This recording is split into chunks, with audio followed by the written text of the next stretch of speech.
ఆ MLA frustration వెనుక అసలు వ్యూహం ఏంటి?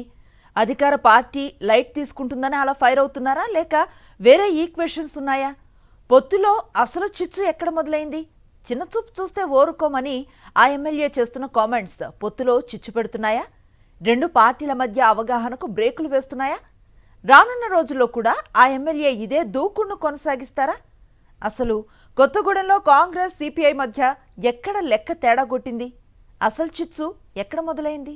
తెలంగాణ రాజకీయాల్లో అధికార కాంగ్రెస్ మిత్రపక్షం సిపిఐ మధ్య సమన్వయం లోపిస్తోందన్న చర్చ ప్రస్తుతం హాట్ టాపిక్ గా మారింది.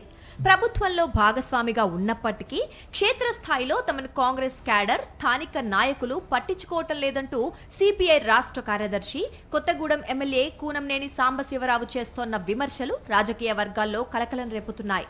ప్రజా చైతన్య యాత్రలో భాగంగా కూనంనేని బహిరంగంగానే తీవ్ర హెచ్చరికలు జారీ చేయటం పరిస్థితి తీవ్రతను తెలియజేస్తోంది.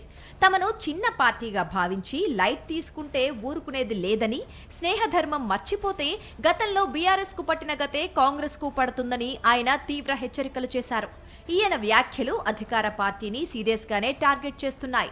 ప్రభుత్వంలో ఉన్నప్పటికీ ప్రజల సమస్యలపై, ఎన్నికల హామీల అమలుపై ప్రతిపక్షంలా తామే ప్రశ్నించాల్సి వస్తోందని ఆయన గలం విప్పుతున్నారు.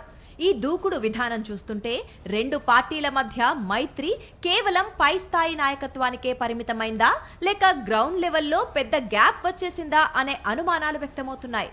రాబోయే స్థానిక సంస్థల ఎన్నికలను దృష్టిలో పెట్టుకునే సిపిఐ ఈ వ్యూహాత్మక ఒత్తిడికి తెరలేపినట్లు రాజకీయ విశ్లేషకులు భావిస్తున్నారు. పట్టున్న ప్రాంతాల్లో ఆధిపత్యాన్ని నిలుపుకోవడానికి, స్థానిక కాంగ్రెస్ నేతల నుంచి ఎదురవుతోన్న సవాళ్లను తిప్పికొట్టడానికి ఇలా ప్రశ్నించటమే మార్గమని కమ్యూనిస్టు పార్టీ భావిస్తున్నట్లు తెలుస్తోంది. మిత్రపక్షం నుంచి వస్తోన్న ఈ హెచ్చరికలను కాంగ్రెస్ పెద్దలు ఎలా రిసీవ్ చేసుకుంటారు? రాబోయే రోజుల్లో ఇది ఎలాంటి రాజకీయ సమీకరణాలకు దారితీస్తుంది అనేది ప్రస్తుతం ఉత్కంఠ రేకెత్తిస్తోంది. మరిన్ని అప్డేట్స్ కోసం ఛానల్ ను సబ్స్క్రైబ్ చేయండి. నోటిఫికేషన్స్ కోసం బెల్ ఐకాన్ పై క్లిక్ చేయండి.